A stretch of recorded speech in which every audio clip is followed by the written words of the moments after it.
ধন ধান্যে ভরে মা এসেছেন ঘরে। আমার বর্ধমান জেলা এটা হচ্ছে ধন ধান্যে পুষ্পে ভরা। আমার আগে বলা উচিত নয়, আমায় পুজোয় কিছু গান লিখতে হয়। একটা কলকাতার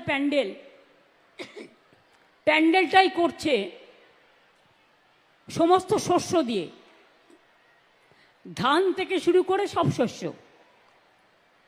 তার প্রথম লাইনটা, তার গানটা আমি তৈরি করে দিয়েছি, আমার কাছে এসছিল। তার প্রথম লাইনটা হচ্ছে ধন ধান্যে ভরে মা এসেছেন ঘরে। অর্থাৎ বর্ধমান জেলা কিন্তু আমার ধান উৎপাদনের প্রথম। আপনাদের অভিনন্দন জানাই। বাংলা এবার ধান উৎপাদনে সারা ভারতবর্ষে ফার্স্ট হয়েছে। তাই মনে রাখবেন, কৃষক বন্ধুদের, ক্ষেত মজদুরদের আমি সবাইকে অভিনন্দন জানাই, এই মাটিকে আমি সম্মান জানাই।